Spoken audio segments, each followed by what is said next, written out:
Guys, Assalamualaikum warahmatullahi wabarakatuh. Balik lagi bareng aku, Reta Pramesti. Hai, gimana kabarnya? Semoga dalam keadaan sehat ya.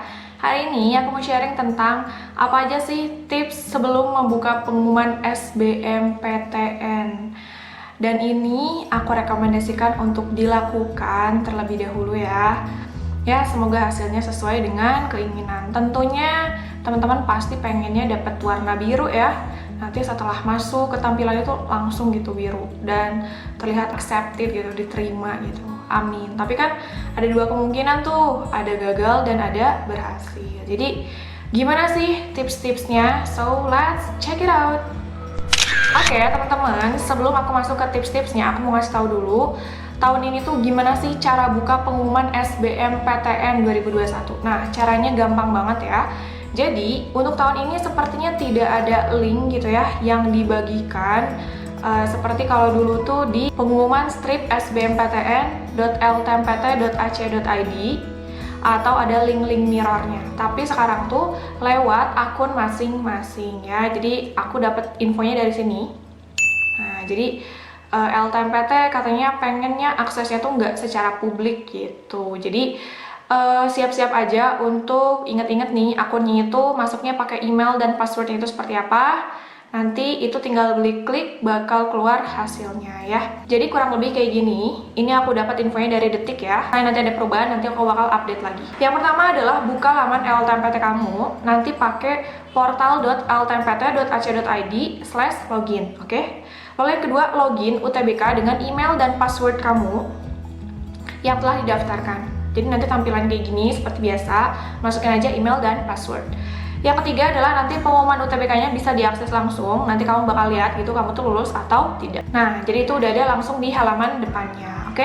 Nanti juga kamu tentunya bisa mengakses nilai kamu tuh sebenarnya berapa gitu, karena memang itu transparan gitu ya. Jadi kamu bisa menyesuaikan juga, misalnya nih tidak lolos itu bisa untuk ikut coba-coba jalur mandiri yang menggunakan nilai UTBK. Nah, sekarang aku bahas tips-tipsnya gimana sih biar bisa lebih tenang gitu ya tuh. Bisa lebih tenang, bisa lebih berbesar hati gitu dalam membuka nanti pengumuman SBMPTN. Mungkin di antara kamu ada juga yang nggak pengen buka sendiri, pengennya dibukain, it's okay ya, gimana kesiapan kamu aja. Kalau misalnya mau buka sendiri, silakan, mau langsung silakan. Kalau misalnya mau nunda misal beberapa jam dulu deh gitu ya, biar hype-hype-nya tuh turun dulu gitu kan. Nanti pasti di media sosial tuh rame banget ya. Yang gagal, yang berhasil pasti dipublish. Apalagi kalau misalnya di TikTok, itu bakal pasti FYP-nya tuh tentang SBMPTN semua. Yang pertama, jadi ini juga based on pengalaman aku ya. Pertama, kita minta doa restu orang tua kembali, karena dulu kan sebelum kita menentukan pilihan masuk ke jurusan dan PTN yang kita inginkan kan kita minta doa restu orang tua. Sekarang kembali lagi nih untuk minta doa restu orang tua. Mah, Pa, doain aku ya, semoga hasilnya sesuai dengan yang terbaiknya aja gitu ya. Ya kita kan nggak bisa memaksakan kehendak gitu ya. Itu udah yang terbaik dari Tuhan yang Maha Kuasa.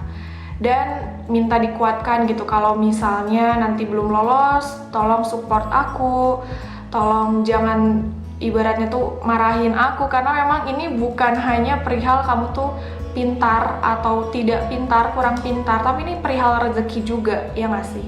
Dimana kalau misalnya kita ingat kembali, kita kilas kembali tuh kuotanya tuh memang cuma sedikit gitu per jurusan, dan saingan kamu tuh sangat banyak ya. Jadi kembali lagi ke rezeki, ke usaha juga ke doa. Jadi dari situ minta dikuatkan, minta didoakan yang terbaik. Oke? Aku dulu ya pas nungguin hasil SNMPTN, aku kayak sampai nangis-nangis gitu depan emak aku. Maafin aku ya kalau misalnya tidak lolos. Doain aku juga kalau misalnya lolos bisa beri yang terbaik gitu nanti pas kuliah. Itu kayak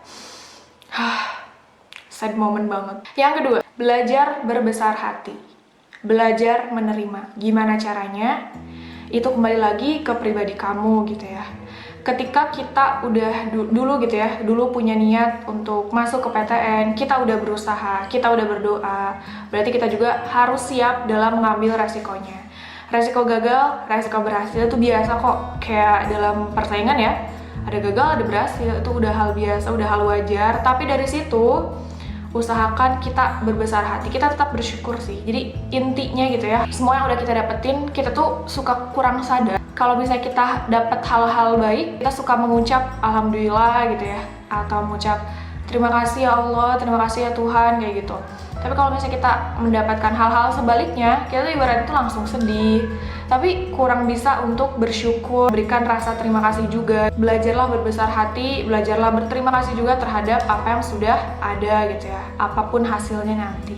Karena dari situ, yakinlah nanti bakal ada jalan terbaik lainnya.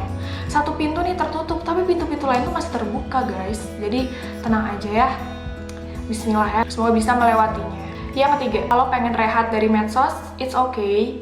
Itu juga nggak salah ya, karena nanti pasti hype-hype-nya di satu hari tersebut tuh memang terlihat sekali gitu. Tapi kalau nggak juga gitu ya, dari medsosnya itu ya udah fine aja gitu, gue nggak lolos ya udah gitu.